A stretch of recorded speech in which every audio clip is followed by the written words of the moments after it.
شاہ محمود کے ساتھ یہ جو سلوک ہوا ہے یہ سلوک بھی بیان کریں نا ہارون صاحب. ہمارے کسی وزیر خارجہ کے ساتھ کبھی ایسا برا سلوک تو نہیں ہوتا. لیکن ہارون صاحب سرجیکل سٹرائک کی وہ کہتے ہیں قابل اعتماد معلومات ہمارے پاس موجود ہیں. ہارون صاحب یہ ماننا پڑے گا اندرونی محاذ پہ ابھی ہم کمزور ہیں. پاکستان کے خلاف کسی قسم کی سرجیکل سٹرائک جو ہے وہ بھارت کر سکتا ہے. کہ قریشی صاحب جس کام کے لیے گئے تھے یعنی جو ویزا کا افیئر تھا اس میں وہ بریک تھرو کرنے میں ناکام رہے ہیں. اس کے ساتھ ساتھ وزیر خارجہ شاہ محمود قریشی صاحب ایک بڑی اہم پریس کانفرنس ابوظہبی میں کرتے ہیں اور بتاتے ہیں کہ بھارت کی طرف سے سرجیکل سٹرائک کا ارادہ ہے. عرب ہم سے کیا کہہ رہے ہیں؟ کیا کہہ رہے ہیں؟ شاہ محمود کے ساتھ یہ جو سلوک ہوا ہے یہ سلوک بھی بیان کریں نا ہارون صاحب. ہمارے کسی وزیر خارجہ کے ساتھ کبھی ایسا برا سلوک تو نہیں ہوتا. کوئی مشترکہ اعلامیہ اگر نہیں تو چلے اتنی خطرناک بات نہیں ہے. کوئی زہرانہ نہیں، کوئی اشائیہ نہیں، صدر سے ملاقات نہیں، صرف وزیر اعظم سے ملاقات ہوئی، اپنے سفارت خانے میں پریس کانفرنس کرتے ہیں. ویزوں پہ ہر قسم کے ویزوں پہ پابندی ہے. ہم پہ، ایران پہ، ترکی پہ، انڈیا پہ پابندی نہیں ہے.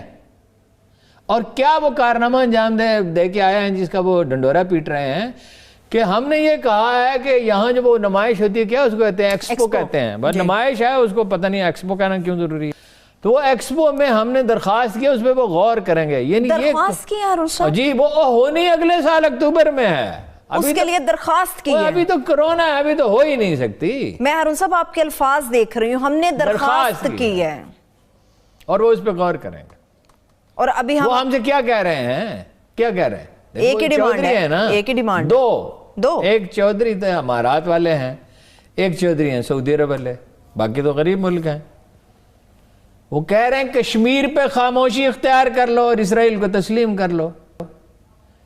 تو یہ تو نہیں ہو سکتا. آپ کو ایک بہت ہی احتیاط کے ساتھ چلنا ہوگا، ایک بیلنس قائم کرنا ہوگا. ایران اور وہ کہتے ہیں کہ ترکی پہ آپ ریجھ رہے ہیں.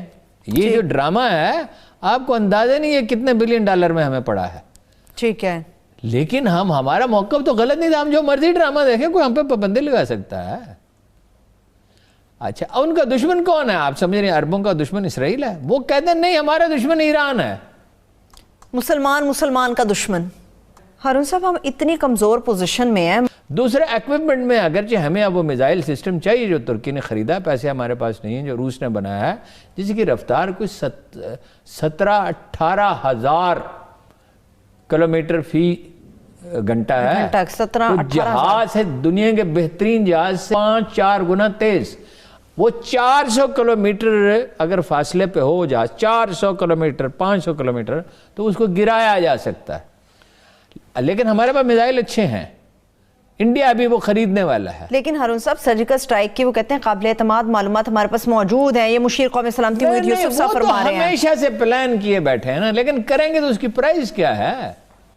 ٹھیک. لیکن ہارون صاحب یہ ماننا پڑے گا اندرونی محاذ پہ ابھی ہم کمزور ہیں. خارجہ محاذ پہ ہمیں کیا کرنے کی ضرورت ہے؟ امن صرف پاکستان قائم نہیں کر سکتا. قوموں پہ مشکل وقت آتے ہیں. مسئلہ یہ نہیں ہے. طاقت ایک نفسیاتی چیز ہے. بھارت پاکستان کے خلاف سرجیکل سٹرائک کی منصوبہ بندی کر رہا ہے.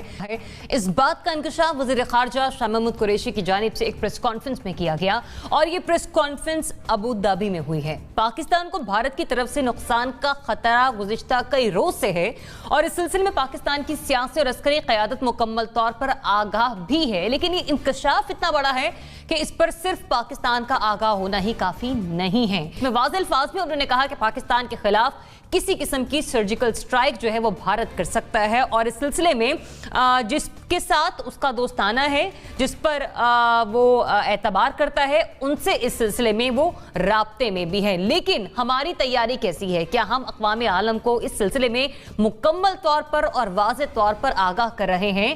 لیکن اگر نہیں کر رہے تو ہمیں اس سلسلے میں اقدامات اٹھانے کے چاہیے. مزید بھی ابھی بھی دنیا کو جھنجھوڑنے کے لیے کیا کچھ کرنا ہوگا ہمیں؟ جی زریاب آپ نے بالکل ٹھیک کہا. دنیا کو جھنجھوڑنا بھی ہے اور ہمیں یہ بھی دیکھنا ہے کہ ہم اپنی فارن پالیسی کو کس طرح سے ایفیکٹیولی رن کریں. جس طریقے سے پچھلے کچھ عرصے سے ہم فارن پالیسی کو رن کر رہے ہیں یہ بالکل کوئی طریقہ نہیں ہے، یہ کوئی سنجیدہ طریقہ نہیں ہے. جس طرح کی پاپولسٹ فارن پالیسی ہم نے اپنائی ہے، جس طرح بیان داغ دیتے ہیں، سوچے سمجھے بغیر کسی کانفرنس میں جانے کا اعلان کر دیتے ہیں، پھر کسی اور جگہ بھاگنا پڑتا ہے، پھر ہم کہتے ہیں جی ساری نہیں جاتے، پھر پہنچ جاتے ہیں، پھر کہتے ہیں جی ہم سے غلطی ہوئی تھی، ہمیں ملیشیا میں آنا چاہیے تھا.